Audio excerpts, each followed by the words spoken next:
This is our Hell in a Cell main event between Seth Rollins and The Fiend, Bray Wyatt. And they've found a new way to present Fiend matches.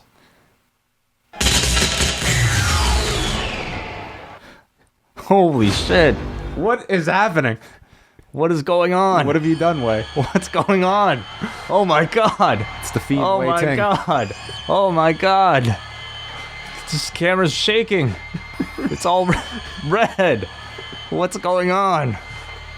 Oh, I'd go play with the lights, but I'm not getting up to do this. What was this?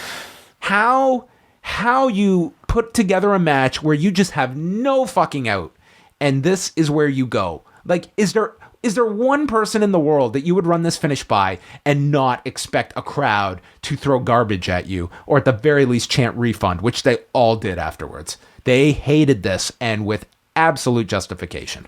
Absolutely. I think they've really gone too far with their unwillingness to have people lose and to get out of title situations. I mean, sometimes, especially on a pay-per-view that you spent a lot of time building for a character that's been really hot up until this point, I think you just execute it and do it.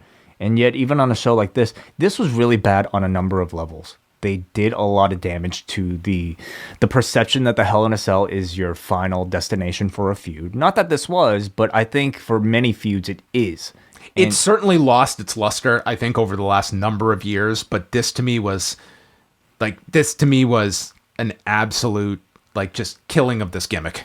You know, this was a pay-per-view crowd that wasn't really given a whole lot to begin with. This was the show with the least amount of effort, I think, put into it amongst the other three, amongst the four that we got on WWE TV this week. And they were given a really shitty finish. The stomp, I thought, was hurt. I thought Rollins was pretty hurt by it, but I was most disappointed by the fact that Bray Wyatt as The Fiend has been doing such a great job up until this point. It's been a character that's been protected really well, and I think we all wondered how they would treat this on the match itself, how this match would take place with a substantial amount of in-ring time, while at the same time making it seem special. And unfortunately, the end result I think everybody has of this match, and even a bit of the character, is that this just didn't work. You know, this is not... It was a poor idea of a match. Like, you didn't want to beat either guy, and you put them in a match where you couldn't get out of it. And you came out with this, which was terrible on many levels. I think, absolute harm to Seth Rollins. I do believe The Fiend is such a character that this will not be a gigantic stain on him, but you're right. It was not. It was a mistake. A lot of people, I think, predicted this match to be fast, like a Goldberg type of match. And I think that would have been perfectly fine. You know, have The Fiend come out there, 2 minutes tops, lighting effects, all this crazy shit. He kicks out of the stomp multiple times.